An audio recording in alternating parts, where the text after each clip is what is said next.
All right, let's dive right in. We're going to explore a pretty radical new idea about the very nature of existence. This comes from a really fascinating physics paper that suggests a whole new way to, well, build a universe from the ground up. So, I want you to imagine the very beginning. But forget the Big Bang for a second. Imagine silence, a state of just perfect, uniform potential. The theory we're looking at calls this the zero wave. Think of it as a silent, totally featureless ocean of pure possibility before a single thing has happened. And this one sentence, right here, this is our whole journey for today. It comes from the paper that started this whole idea, and it's a massive claim that the solid stuff we call matter isn't made of tiny little balls at all. It's actually what you get when waves fold in on themselves and create stable, lasting patterns. Okay, so if you're going to build a universe this way, you can't just wish it into existence. You need a couple of things: a basic set of ingredients and a simple, elegant rulebook. So let's see what those are. The whole theory starts with this fundamental, let's call it a canvas, the canvas on which reality gets painted. It's called the Phase Flux Field, or PFF for short. And what's so brilliant about it is that it's only defined by things we can actually see and measure. You know, how much energy is in one spot, which way that energy is moving, and the phase of the wave itself.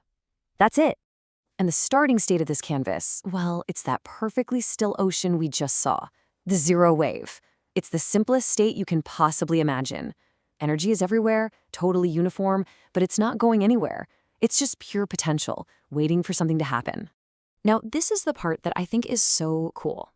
The rulebook. This entire complex theory is built on just two really fundamental, almost common sense rules. Rule 1, you can't make or destroy energy. You can just move it around. And rule 2, there's a cosmic speed limit, c, and absolutely nothing can break it. That's it. That is the entire constitution for this new universe. All right, so let's get to the next stage. Let's see how these super simple rules can spontaneously create these complex, beautiful patterns, seemingly out of absolutely nothing. This is where the real magic happens. So the theory introduces this thing it calls a rail, which is really just a master equation that acts as a guide. It tells any disturbance, any ripple in that zero wave, exactly how it has to evolve over time. It's like the laws of physics that tell ripples how to spread across our cosmic ocean.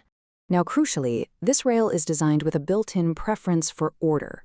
It follows a principle called Lyapunov descent. That sounds really complicated, but it's just a fancy way of saying the system will always try to get rid of chaos and settle into its most stable, calmest state. You know, just like a ball will always roll to the bottom of a valley and just stay there.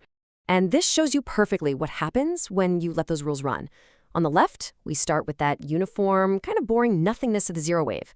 But just give it a tiny random nudge and the system's rules just take over. And then on the right, you see the result. A perfect ring of stable structure just spontaneously emerges from the void. So how in the world does that happen? Well, that rail we talked about, it acts like a really specific filter. It dampens out any waves that are too long or too short, but it amplifies any waves that are in this perfect Goldilocks zone. It's almost like a musical instrument that can only play one single perfect note. It just rejects all the other noise until a pure, stable tone rings out. Okay, so this all sounds really elegant in theory, right? But does it actually hold up when you run the numbers? Well, the researchers put it to the test. They ran a computer simulation, starting with a noisy random field, and just let that rail do its thing. And the results are, well, they're just stunning. On the left, you can see the energy starting to bunch up into these complex patterns. And then on the right, the waves themselves are locking into these beautiful interlocking domains. You're literally watching order emerge from random noise. And if we look at the K-space view, which is kind of like seeing all the frequencies present in the simulation at once, we find something incredible.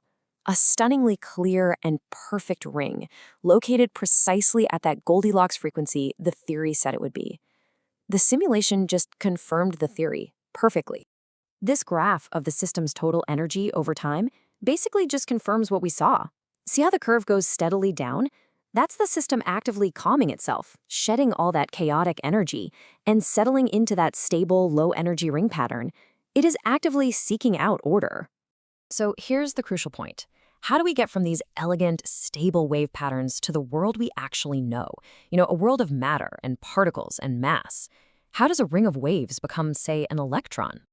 The paper lays out this really beautiful emergence chain. It shows a direct logical path.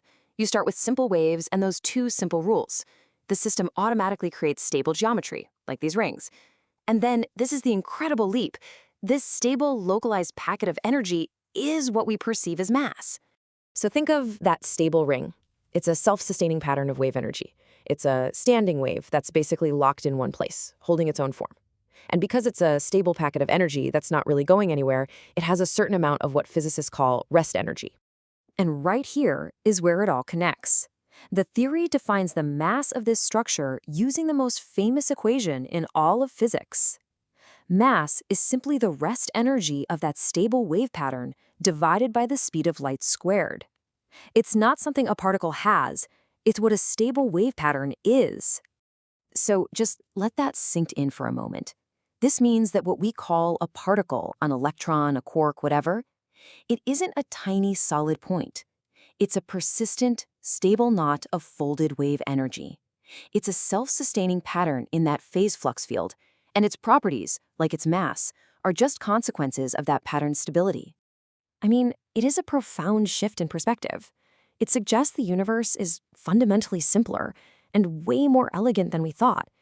And it leaves us with this final, truly awe-inspiring question to ponder. If something as complex as matter can just emerge from such simple beginnings, what other phenomena, maybe even consciousness itself, are just waiting to emerge from the folding of waves?